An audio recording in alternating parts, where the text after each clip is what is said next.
समय की बात है। रौनकपुर गांव में एक साधु रहता था। वह भगवान का बहुत बड़ा भक्त था और वह एक पेड़ के नीचे ध्यान कर रहा था और भगवान पर बहुत विश्वास था और गांव में सभी लोग साधु महाराज की इज्जत किया करते थे। एक दिन गांव में बहुत तेजी से बाढ़ आ गई। चारों ओर पानी पानी हो गया था और सभी लोग जान बचाने के लिए गांव छोड़कर दूसरी जगह जाने लगे। कुछ लोगों ने देखा साधु महाराज एक पेड़ के नीचे भगवान का नाम जप कर रहे थे। तभी एक आदमी साधु महाराज के पास जाकर सलाह दी, तुम लोग अपनी जान बचाकर यहाँ से चले जाओ, मुझे तो भगवान ही बचाएगा। तभी वह आदमी वहां से चला गया। धीरे धीरे पानी का स्तर बढ़ता गया। तभी पानी साधु के कमर तक आ पहुंचा और थोड़ी देर बाद वहां नाव से एक आदमी जा रहा था। उस आदमी की नजर उस साधु महाराज पर पड़ी और कहा, साधु महाराज, चलो इस नाव में बैठ जाओ, मैं तुम्हें सुरक्षित जगह तक पहुंचा दूंगा। साधु ने कहा, नहीं, तुम अपनी जान बचाओ और यहाँ से चले जाओ, मुझे तो मेरा भगवान ही बचाएगा।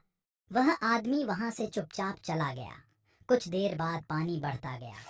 तभी साधु महाराज ने पेड़ पर चढ़ना उचित समझा और पेड़ पर बैठकर भगवान को याद करने लगा। तभी वहां थोड़ी देर बाद गड़गड़ाहट की आवाज आई। तभी साधु ने देखा हेलीकॉप्टर महाराज की जान बचाने के लिए वहां आ गया। तभी बचाव दल ने एक रस्सी डालकर साधु से कहा, इस रस्सी को पकड़ लो, मैं आपको सुरक्षित स्थान पर छोड़ दूंगा। फिर साधु ने कहा, नहीं, तुम अपनी जान बचाओ और यहाँ से चले जाओ, मुझे तो मेरा भगवान ही बचाएगा। और हेलीकॉप्टर वहां से चला गया। फिर क्या था, बाढ़ का स्तर बढ़ता गया। पेड़ भी बाढ़ की धारा में बह गया और साधु की मृत्यु हो गई। मरने के बाद साथ भगवान स्वर्ग पहुंचे और भगवान से बोले, मैं तुम्हारी लग्न के साथ आराधना की तपस्या की और मैं पानी में डूब कर मर गया था, तब क्यों नहीं आए? आपको जरा सा भी दया नहीं आई? भगवान बोले, मैं अपना भेष बदलकर एक बार नहीं 3 बार गया था, लेकिन आपने मुझे नहीं पहचाना।